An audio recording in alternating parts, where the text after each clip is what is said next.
الحمدللہ رب العالمین والصلاۃ والسلام علی رسولہ الکریم ان اللہ و ملائکتہ یصلون علی النبی یا ایھا الذین آمنوا صلوا علیہ وسلموا تسلیما اللہم صلی علی سیدنا مولانا محمد وعلی آلہ وصحبہ وبارک وسلم۔ سرور کائنات، فخر موجودات، صاحب لولاک، امام الانبیاء، نبی و آخر الزمان، جناب محمد مصطفیٰ صلی اللہ علیہ وآلہ وسلم کی بعثت کی باری آئی تو آپ کو ایک معزز گھرانے میں تولد بخشا گیا، جس کی شرافت و نجابت اور وقار و جلال کا سارے عرب میں شہرا تھا۔ سب اس خاندان کی خوبیوں نیکیوں کے گیت گاتے تھے۔ سب کو اعتراف تھا کہ بنو ہاشم ایک ایسا گھرانہ ہے جو سخاوت و شجاعت، علم و فضل، تقوی و طہارت، خلوص و ایثار، عدل و دیانت، استقلال و جرت اور صورت و سیرت غرض کے ہر اعتبار سے بے مثال ہے، اور یہ گھرانہ اپنے اوصاف کے حوالے سے پورے عرب کا جومر تھا۔ آقا حضور صلی اللہ علیہ وآلہ وسلم نے خود بھی اپنے اعلیٰ حسب و نسب کی پاکیزگی اور طہارت کو بڑے اہتمام کے ساتھ بیان فرمایا ہے، جیسا کہ ارشاد خداوندی ہے: بے شک تمہارے پاس تمہیں میں سے ایک عظیم رسول تشریف لائے۔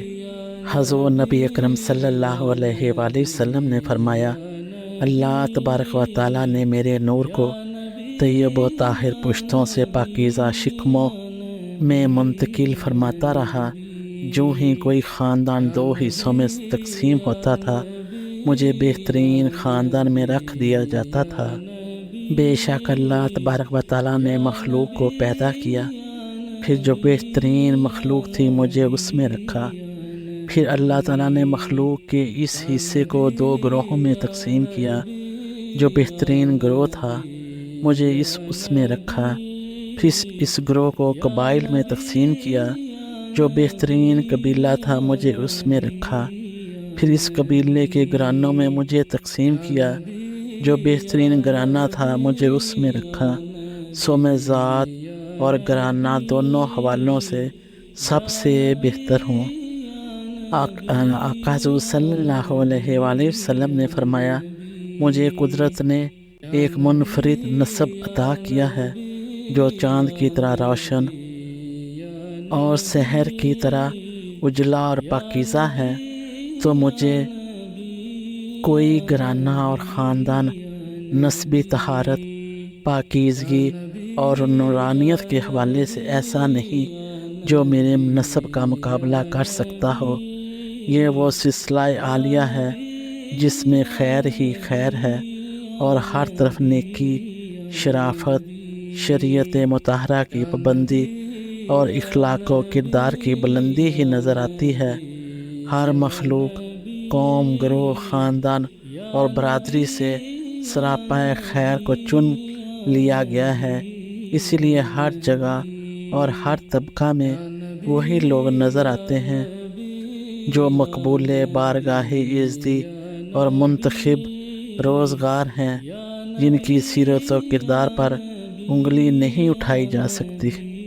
حضور نبی اکرم صلی اللہ علیہ وآلہ وسلم نے فرمایا: بے شک اللہ تعالیٰ نے حضرت ابراہیم خلیل اللہ علیہ السلام کی اولاد سے حضرت اسماعیل علیہ السلام کو چنا، اور اسماعیل علیہ السلام کی اولاد سے بنو کنانہ کو چنا، اور بنو کنانہ سے قریش کو چنا، اور قریش سے بنی ہاشم کو چنا، اور بنو ہاشم سے مجھے منتخب فرمایا۔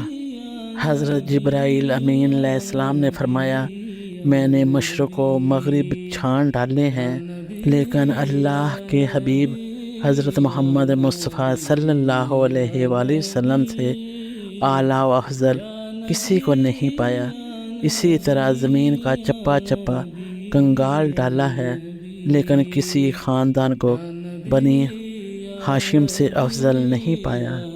آقا حضور صلی اللہ علیہ وآلہ وسلم نے فرمایا: بے شک اللہ تبارک و تعالیٰ نے مخلوق کو پیدا فرمایا تو بنی آدم کو ساری مخلوق میں افضل منتخب کیا، اور اسی طرح چنتے چنتے مجھے بنی ہاشم میں سب سے افضل منتخب کیا۔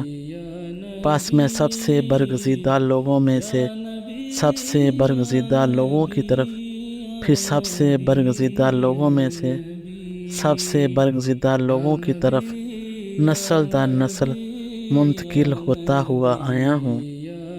جن خاندانوں اور قبیلوں کو آقا حضرت صلی اللہ علیہ وآلہ وسلم کے نور مبارک کا امین اور آباء و اجداد ہونے کا شرف حاصل ہوا، آپ کے نور مبین کے صدقے انہیں بھی اللہ تعالیٰ نے اپنے اپنے دور میں ایسی انفرادیت و عظمت عطا کر دی تھی کہ جو انہیں دیکھتا ان کی خاندانی وجاہت و عظمت اور ان کی ذاتی شرافت و نجابت کا قائل ہو جاتا۔ آپ صلی اللہ علیہ وآلہ وسلم کے نسب نامے میں اسی مثالی پاکیزگی اور بلند پایہ طہارت کی ضرورت بھی تھی تاکہ کوئی زبان تان زراز نہ کر سکے۔ چنانچہ شرافت و نجابت کے مثالی پیکر اور مجسمے نور کو دیکھ کر سعادت مند روحیں لبکی دامن کرم سے وابستہ ہو گئیں اور بے قرار ہو کر ایمان لے آئیں۔ یہ بھی طہارت نسب نبوی کا ایک اعجاز اور نورانی کرشمہ تھا جس نے دلوں کے دریچے کھول دیے اور نیک بختوں کو چن لیا، جس کے باعث وہ اہل زمین کی آنکھ کا تارا بن گئے اور آسمان والوں کی نظر میں بھی معزز قرار پائے اور قابل تکریم ٹھہرے۔ الصلاۃ والسلام علیکہ یا سیدی یا رسول اللہ، الصلاۃ والسلام علیکہ یا سیدی یا حبیب اللہ۔